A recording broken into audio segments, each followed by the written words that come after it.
The Night Archive. Season 1, The Museum That Opens at Midnight. Episode 2, The Woman Who Cried in the Byzantine Hall.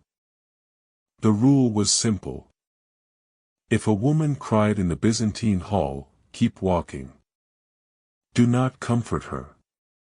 Do not pray for her. Do not ask what child she lost. Do not say, "I'm sorry." Do not say, "Are you hurt?" Do not say, "Mother." And above all, do not let her hear your real voice. Mara Ellison learned all of this at 1:12 in the morning, while standing inside a staff room beneath No. 7 Private Antiquities Museum, with porcelain spreading through her fingertips and her dead mother singing outside the door. The song was soft. Almost too soft to hear. A lullaby, old and cracked from memory. The kind of song a mother hums when she is too tired to remember the words, but the child is still awake and the room is still dark and love has become a form of exhaustion. Mara had not heard it since she was 6 years old. Her mother used to sing it after night shifts at the county hospital, sitting on the edge of Mara's bed in her blue scrubs, smelling faintly of antiseptic and rain. She sang with one hand over Mara's hair and the other pressed against her own tired eyes. Mara had forgotten the melody. Or she thought she had. The museum remembered it perfectly. Outside the staff room door, her mother's voice whispered. "Mara, honey." The handless attendant stood between Mara and the door. His empty sleeves trembled. That frightened her more than the voice.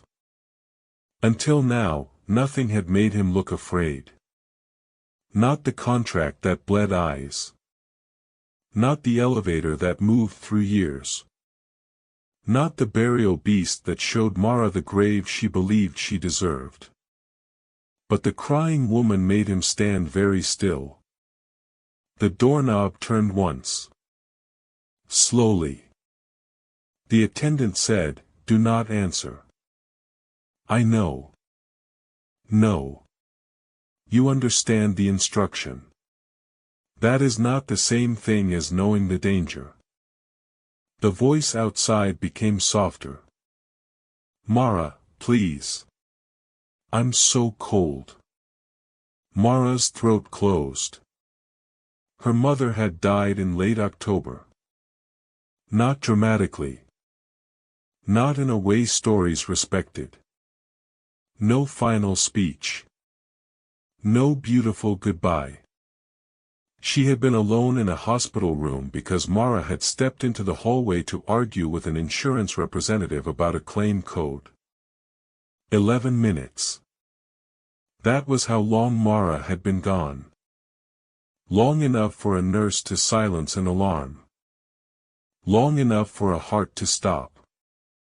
Long enough for a daughter to spend the rest of her life wondering whether her mother had opened her eyes and looked for her. The voice outside the door whispered. "I waited for you." Mara's porcelain fingertips clicked together. The handless attendant leaned closer. "It does not know what happened. It knows what hurts." The manual on the desk flipped open by itself. Red letters darkened across the page. Artifact 4-03, The Weeping Intercessor. Primary location, Gallery 4, Byzantine Hall. Object form, fragmented mosaic icon, blue-robed maternal figure, gold halo, incomplete child image. Containment grade, B-class. Behavior, mimic sacred grief, maternal voices, lost children, prayers, confessions, lullabies, war widows, plague mothers, drowned brides, and unanswered deathbed guilt. Primary rule, do not respond to crying. Emergency rule, if tears turn red, rotate icon toward the wall before 1:33 a.m. Restoration rule, Missing child tesserae must not be completed unless authorized by warden consensus. Warning: the intercessor does not worship heaven. It imitates the shape of grief until heaven looks away. Mara stared at the last line. What does that mean? The attendant did not look at her. It means the thing in that hall has worn holy faces for so long that people forgot to ask what was underneath. The doorknob turned again. This time, the door opened an inch. A thread of cold air slid into the staff room. Through the crack, Mara saw darkness. Not the corridor. Not the museum hallway. Darkness like the inside of a closed eye. From inside that darkness came her mother's voice again. "Baby, I can't find the light." Mara took one step forward. The attendant's empty sleeve snapped across her chest. He had no hand. No flesh. Nothing visible. But the force of it stopped her like an iron bar. "Do not." Mara swallowed hard. The porcelain in her fingers pulsed. Inside it, something small and buried clicked in answer to the crying. The attendant looked down at her hand. "The burial beast gave you grave resistance. It did not make you immune to motherhood. That's not what this is." "No," he said quietly. "That is exactly what this is." The staff room lights dimmed. On the monitor, the Byzantine Hall appeared. A long gallery of dark stone and gold. Rows of icons. Broken altars. Fragments of chapel walls. Enamel crosses. Silver censers. Reliquary boxes. Painted saints with knife-thin faces. At the far end stood the mosaic. The weeping intercessor. A woman in a blue mantle stood against a field of gold tiles, her head bowed beneath a halo made of cracked glass. Her face had the severe beauty of old religious art, too solemn to be human, too human to be safe. One arm bent across her chest. The other arm should have held a child. But the child had been chipped away. Only the outline remained. A small empty shape against her body. Her eyes were open. Gold tears ran down her cheeks. Then one tear turned red. The attendant's voice sharpened. "It has begun." Mara looked at the clock. 1:14 a.m. The manual's red ink shifted. Time remaining, 19 minutes. The crying outside the staff room became louder. The woman was no longer pretending to be only Mara's mother. Now other voices joined her. A young mother speaking Arabic. A French woman sobbing into her sleeves. A Russian grandmother praying. A Greek nun whispering over a wrapped infant. A woman in a language Mara did not recognize, keening as if the world had just ended and no one else had noticed. Then, beneath all of them, a child asked. "Why did she leave me?" Mara flinched. The attendant whispered, "It always brings children next." "She has no child," Mara said. "The mosaic's child is missing." "Yes." "Why?" "Because someone removed it before the museum acquired the fragment." "Who?" The attendant looked toward the blank 7th basement monitor. "That is the wrong question for a first night." "Everything is the wrong question here." The crying outside stopped. The silence that followed was immediate and absolute. Then the hallway whispered in a voice that was not her mother's, not a child's, and not human. Return what was taken. The staff room door slammed open.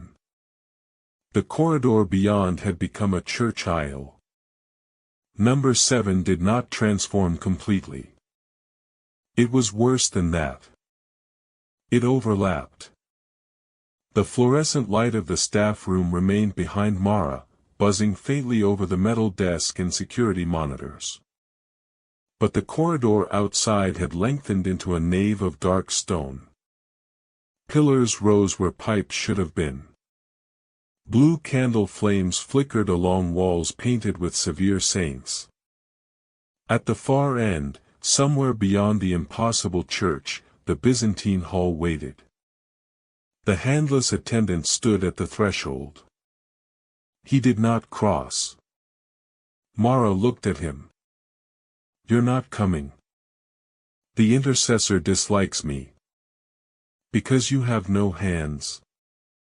Because I once gave her what she asked for." Mara held his gaze. What did she ask for? The attendant looked down at his empty sleeves. Mara understood. "Your hands." She said they would hold someone who had been lost. And did they? For a little while. His voice had no bitterness in it. That made the answer unbearable. He nodded toward the hall. "You have until 1:33. If the red tears touch the floor beneath the icon, the hall becomes a chapel. What happens then? Everyone inside must kneel. And if I refuse? You will kneel later, with less of yourself." Mara breathed in. The air smelled of incense, old stone, candle smoke, and blood diluted in rainwater. "What am I supposed to do?" "Turn the icon toward the wall." "That's it?" "Nothing in number 7 is it." The manual on the desk flipped pages behind them. A strip of paper tore itself free and slid across the floor to Mara's feet. She picked it up. Supplemental instruction. If the intercessor speaks in the voice of the employee's mother, proceed without verbal response. If the intercessor produces a child form, do not touch it. If the intercessor asks for prayer, remain silent. If the intercessor asks for confession, remain silent.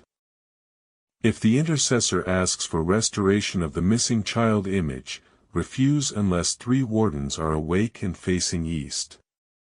If the intercessor asks where God is, leave the question unanswered. Mara read the last line twice. The attendant said, "Questions are doors. What are answers?" Keys.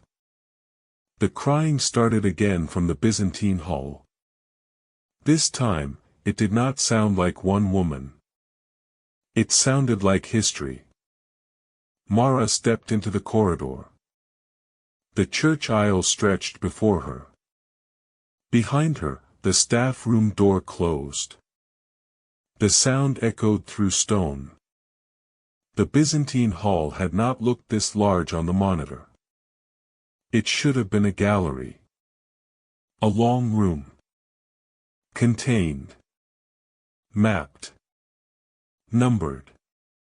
Instead, Mara entered a cathedral that had been cut apart and reassembled underground by someone who did not understand mercy. The ceiling vanished into shadow. Fragments of domes hung above, broken edges suspended in darkness. Gold mosaics covered portions of the walls, but none were complete. Saints lacked mouths. Angels lacked wings. Martyrs held wounds where faces should have been. In one panel, Christ's hand was raised in blessing, but the fingers had been replaced with keys. Glass cases stood between broken chapel columns. Inside them rested reliquaries, crosses, censers, fragments of painted wood, embroidered cloth, bone shards, hair, teeth, dried flowers, silver vessels, tiny shoes, baptismal spoons, and rings cut from dead fingers. The labels were precise. Reliquary arm, 13th century, France. Contains no arm. Infant burial cap, plague period, Venice. Do not unfold. Icon fragment, St. Lucy. Eyes replaced 1944. Do not count them. Censer from burned monastery. Smoke indicates nearby confession. Gold thread veil recovered from drowned chapel bride. Weep salt on feast days. Mara moved slowly. Her porcelain fingers brushed the flashlight at her belt. She did not switch it on. The candles provided enough light. Too much, perhaps. Each flame seemed to lean toward her as she passed. The crying came from everywhere. From icons. From walls. From beneath the floor. From sealed boxes. From the mouths of painted saints who had never been painted with open mouths. At the far end stood the intercessor. The mosaic was mounted on a wheeled iron frame. It was taller than Mara, wide as a doorway.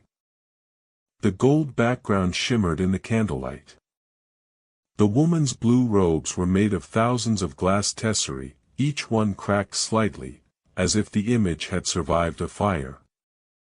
Her face was not beautiful now. It was desperate. Red tears crawled down from both eyes. One had reached her chin. One had already fallen onto the lower edge of the frame, where it sizzled against iron. Mara checked her phone. No signal. Of course. But the time remained. 1:19 a.m. 14 minutes. She approached.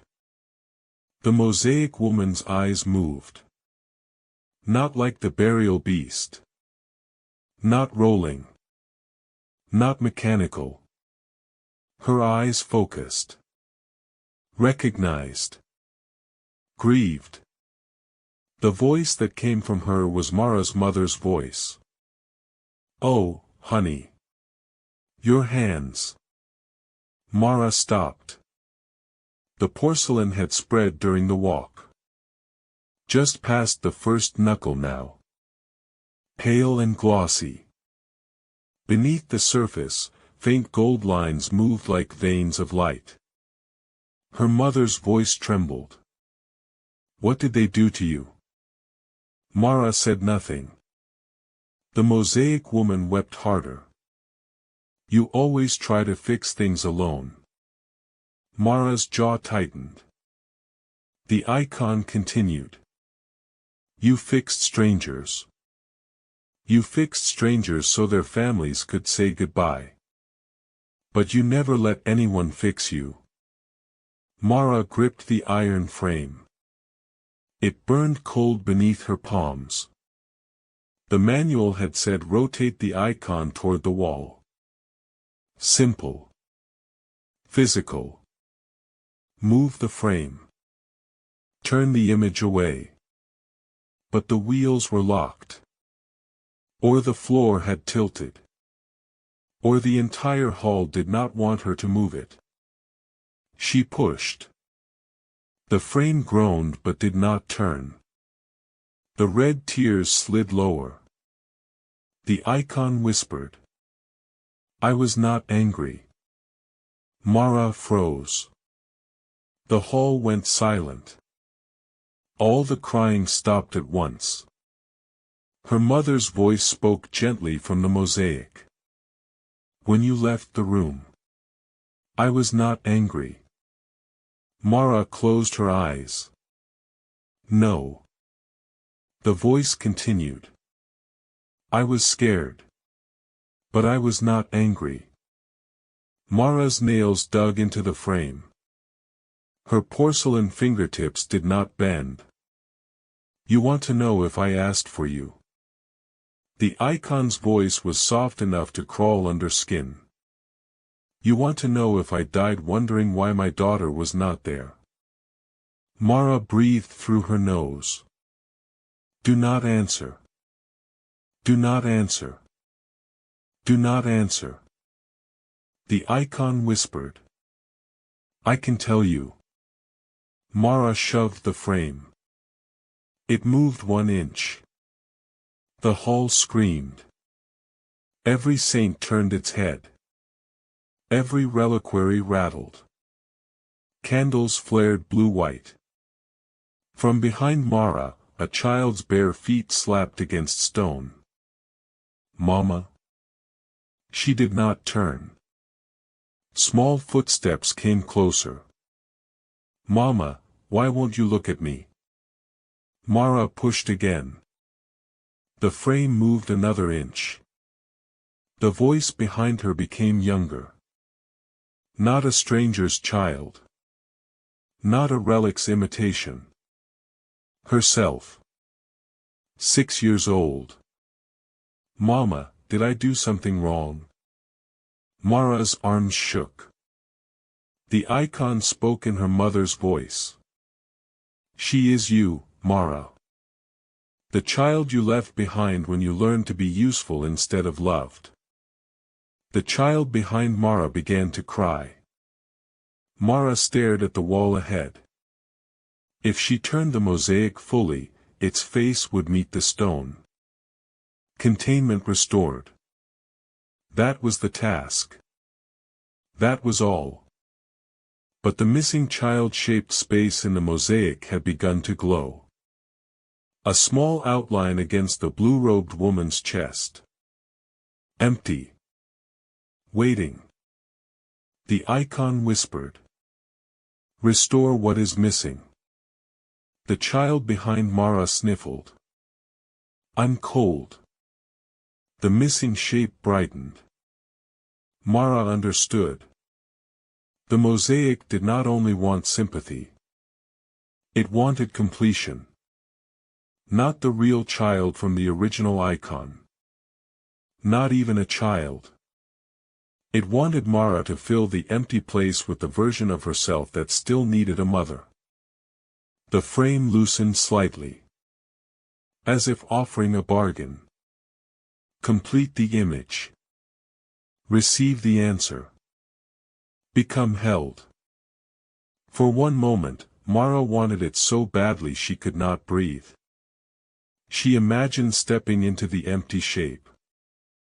The blue-robed woman's arms closing around her. Her mother's voice telling her that 11 minutes did not matter. That she had been forgiven. That the dead understood. That all the repairs she had given strangers had counted for something. That she was still somebody's child. A red tear struck the floor. The stone beneath it bloomed black. A line of Latin appeared in the stain. Mater dolorosa apparit os. The sorrowing mother opens her mouth. The hall shifted. The gallery became a chapel. Every candle flame bowed. Every icon turned forward. The cases vanished behind rows of pews that had not existed before. Mara's knees buckled. Something pressed down on her shoulders. Kneel. The command did not come in words. It came as gravity. She forced herself upright. Her porcelain fingers cracked. Gold light leaked from the fractures. The child behind her said, Mara, please. That was the mistake. Not the voice. The name. The child knew her name because Mara had brought it into the hall. Because the contract had written it. Because the burial beast had spoken it. Because the museum was learning how she broke. Mara inhaled. Then she did the one thing the icon did not expect. She answered without speaking. She bit her tongue hard enough to flood her mouth with blood. Then she spat onto the floor. Not at the icon. Not at the child. At the black stain where the red tear had fallen. The blood hit the stone. Her blood was not fully red anymore. Gold threaded through it. The stain recoiled. The pressure on her shoulders lifted for half a second. Mara used that half second. She slammed her porcelain fingertips into the wheel lock. The lock shattered. The icon screamed in her mother's voice. Mara pushed with everything she had. The iron frame turned. Slowly. Terribly. The mosaic woman's face rotated toward the wall. At the last moment, the icon dropped the imitation. Not mother. Not child. Not woman. Something behind the gold looked out. Its face was older than the mosaic. Older than Byzantium. Older than Mary. Older than morning. A black hollow wearing the shape of a mother because mothers had been the first gods most humans ever knew. It spoke in a voice that shook the candles. Where was your God when the children burned? Mara did not answer. Where was your God when the mothers prayed? The frame turned. Where was your God when the plague carts filled? Almost there. Where was your God when your mother died alone? Mara's vision blurred. The question split her open. Not because it was clever. Because it was hers. She had asked it silently in hospital corridors, in funeral homes, in grocery aisles, in bed at 3 a.m., in the embalming room while painting other people's dead mothers back into peace. Where was God? Where was mercy? Where was anyone?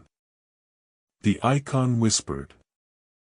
If heaven does not answer, why shouldn't I? Mara saw then what the intercessor really was. Not an evil spirit pretending to be holy. Not exactly. It was grief that had grown teeth. It had lived for centuries in churches, war zones, plague houses, refugee ships, funeral chapels, hospital rooms, and bedrooms where children learned that prayers sometimes return unopened. It had gathered unanswered mothers. It had learned sacred language. It had learned the posture of compassion. It had learned to weep beautifully. And once people trusted the tears, it ate whatever they offered. Names. Children. Voices. Faith. Mara pushed. The icon slammed face first against the wall. Every candle went out. The chapel collapsed back into a gallery. The pews vanished. The child behind her stopped crying. For 3 seconds, darkness held the Byzantine Hall. Then the mosaic spoke once more, muffled now against stone. Not in her mother's voice. In a thin, furious whisper. You will need me again. Mara leaned against the frame, shaking. No, she whispered. Then remembered too late. She had spoken. The hall heard. The wall behind the icon absorbed the word. The manual's warning returned to her mind. Do not let her hear your real voice. A bell rang. Once. Deep under the museum. Not the incident bell. Something older. The floor beneath Mara's boots pulsed. The red tears stopped flowing. A brass plaque appeared on the wall beside the turned icon. Containment restored. Grade, B-class suppression successful. Payment authorized, $100,000. A second line burned itself beneath the first. Unauthorized verbal response recorded. Voice sample acquired, partial. Mara stared at it. Her phone buzzed. Another bank notification. She did not check it. The porcelain had spread to the second knuckle. Under the white surface, thin golden lines moved like trapped tears. Behind the wall, the icon began to cry again. But this time, the crying was quieter. Patient. Learning. When Mara returned to the staff room, the handless attendant was standing very still. Captain Helena Frost was there too. Mara had never seen her before. She was tall, perhaps in her early 40s, with short white blonde hair and a scar through one eyebrow. She wore a black tactical coat over dark body armor, and at her hip hung a revolver with a grip made of pale wood. On the other side of her belt was a silver rod engraved with 7 small wings. Her badge was not police. Not military. It looked like a sword passing through an eye. She looked at Mara's hands first. Then at her face. You spoke. Mara stopped in the doorway. The handless attendant made a small sound that might have been warning or apology. Mara said, "Who the hell are you?" The woman's mouth tightened. Captain Helena Frost. Task Force Gabriel. Mara looked at the attendant. Is that real? Unfortunately, he said. Helena ignored him. You are Mara Ellison. Former mortuary restoration technician. Newly contracted night security and artifact restoration assistant. 1 C-class containment survived. 1 B-class containment survived. 2 power transfers within the first 90 minutes. Unauthorized voice acquisition by Artifact 4-03. Mara stared. How do you know all that? The museum reports useful damage. I'm useful damage. Currently. Mara wanted to sit down. She stayed standing out of spite. Helena crossed the room and took Mara's right hand without asking. Mara flinched. Helena's grip was cold. She examined the porcelain fingers.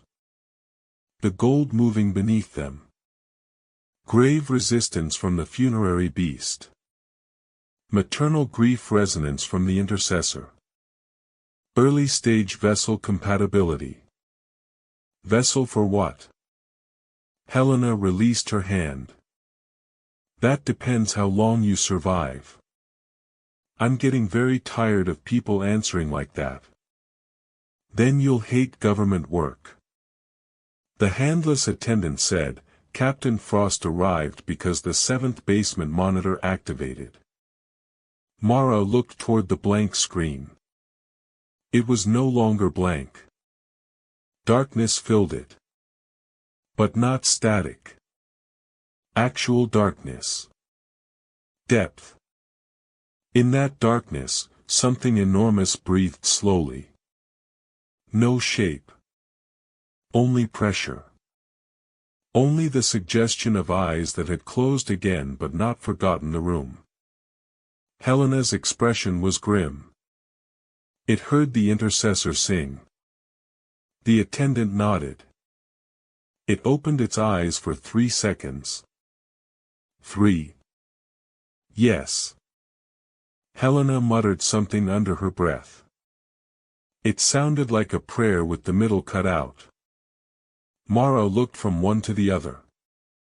What is under the museum? Neither answered. Mara laughed.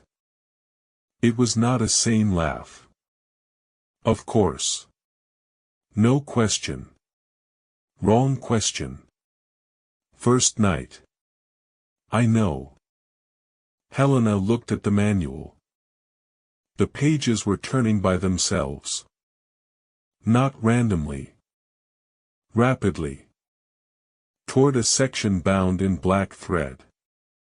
The attendant stepped back. I do not like that chapter. The manual stopped. Across both pages was a map. Not of number 7. Of the world. Lines connected cities across continents. Rome. London. Paris. Cairo. Jerusalem. Athens. Istanbul. Prague. Mexico City. New York. Boston. Edinburgh. Vienna. Alexandria. A red circle pulsed over number 7. 6 other circles glowed faintly. Helena swore. Mara leaned closer. What am I looking at? The attendant said nothing. Helena answered. The archive network. Other museums. Not all museums. Some churches. Some royal vaults. Some universities. Some private collections. Some places that officially burned down centuries ago. The map pulsed again. A line ran from number 7 to Rome. Then London. Then Paris. Then Cairo. Then Jerusalem. Then Istanbul. Then a blank place in the North Atlantic. Mara felt the room tilt. Number 7 was not alone. It was one node. One sealed mouth in a world full of sealed mouths. The manual wrote in fresh red ink. Archive Node 7 response detected. Signal echo, Mater Dolorosa chain. Foreign vaults listening. Vatican sub-level reliquary, stirring. British Black Collection, stirring. Louvre subterranean icon room, stirring. Cairo Museum of Uncatalogued Gods, stirring. Jerusalem 8th Gate, listening. Constantinople Drowned Chapel, weeping. Mara read the words slowly. Foreign vaults. Helena grabbed the manual and slammed it shut. Too late. The screens changed. One by one, the monitors stopped showing number 7. The first showed a stone corridor beneath Vatican City, lined with sealed gold reliquaries. A bell rang without moving. The second showed a dark storage room beneath a museum in London. Covered statues shifted under black cloth. The third showed a flooded chamber beneath Paris, where a painted saint opened its mouth under water. The fourth showed a sand-filled basement in Cairo.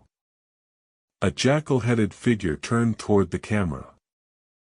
The fifth showed a wall in Jerusalem with no door.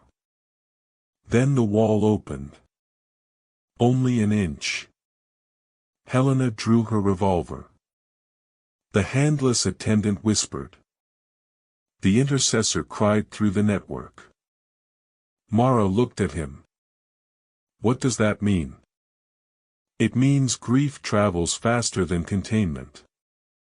On the Jerusalem monitor, something behind the barely opened door pressed one finger through the gap. The finger was not human. Not claw. Not bone. It was made of letters. Old letters. Letters that rearranged themselves as Mara looked at them. Her porcelain fingertips burned.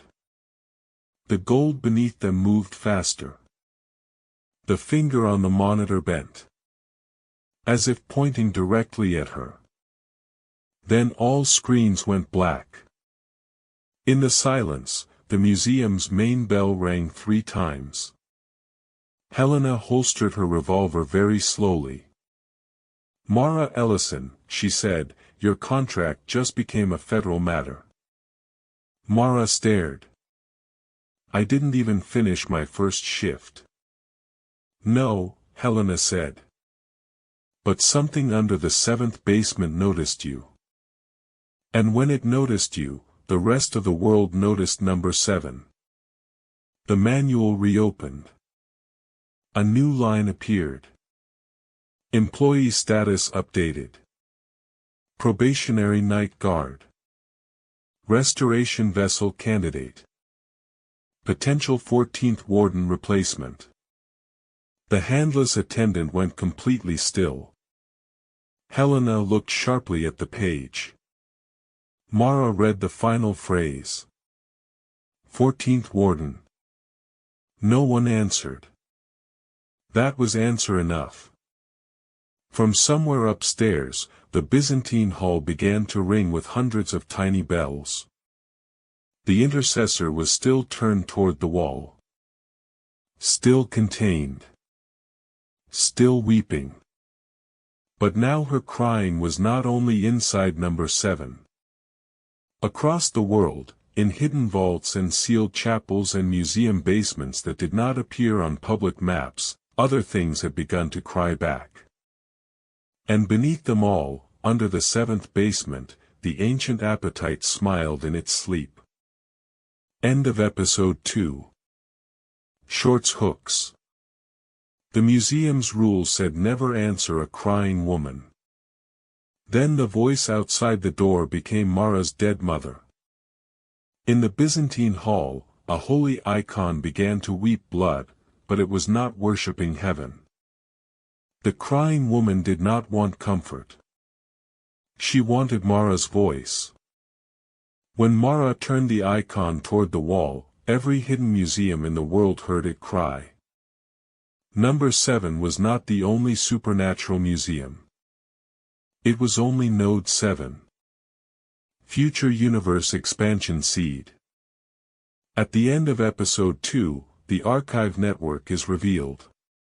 Number 7 Private Antiquities Museum is only one containment node among many hidden locations across the world. Vatican Sublevel Reliquary. British Black Collection. Louvre Subterranean Icon Room. Cairo Museum of Uncatalogued Gods. Jerusalem 8th Gate. Constantinople Drowned Chapel. The North Atlantic Blank Archive. This allows future seasons to expand naturally into overseas museum arcs after Season 1 ends. Do you believe grief can open a hidden door beneath an ordinary museum?